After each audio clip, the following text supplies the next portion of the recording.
Ayatollah খমিনীর একটি কথা আমার মনে পড়ে, কি সাহস তার! ইমান আকীদা যাই থাকুক, আকীদার প্রশ্নে আমরা আপোষ করব না, কিন্তু এই কথাটা তো বলতেই পারি। যখন আমেরিকা তাকে বলেছিল যে আমার দূতাবাস থেকে যে 56 জনকে গ্রেফতার করা হয়েছে আমেরিকান, এদেরকে ছেড়ে দাও, তা না হলে তোমার খাদ্য রসদ আমেরিকা থেকে যত সাহায্য যায় সব বন্ধ করে দেওয়া হবে। আয়াতুল্লাহ খমেনি জবাব দিয়েছিলেন আমেরিকান প্রেসিডেন্টকে, তুমি কারে খাবারের ভয় দেখাও?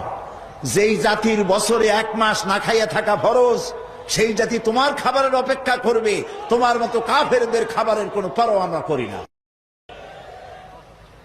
মুসলমানেরা যখন ঐক্যবদ্ধ হয়েছিলেন, আল্লাহ তাদেরকে বিজয় দান করেছিলেন সেখানে।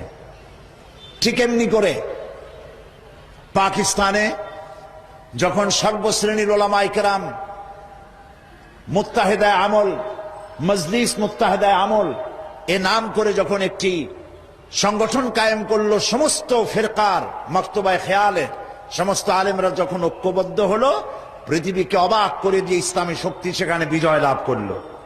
ঠিক অনুরূপ ভাবে বাংলাদেশ বিগত সরকার এইখানে অত্যাচার করেছে আলেমদের উপরে, এবং সবচাইতে বেশি দুশ্মনী করেছে তারা আলেমদের সাথে। আলেমরা ছিল তাদের জীবনের দুশ্মন। যে কবি তার কবিতার মধ্যে লিখেছে, ফজরের নামাজ যখন, ফজরের আজান যখন শুনি, মনে হয় যেন বেশ্যা তার খরিদ্দার ডাকতেছে। নাউজুবিল্লাহ। এই যে কবি, যে মুশরিক, নাস্তিক, মুরতাদ কবি যখন এই কবিতা পড়লো, লিখলো, তদানীন্তন প্রধানমন্ত্রী তাকে ডেকে নিয়ে জাতীয় প্রধান কবি হিসাবে তাকে পুরস্কৃত করলো।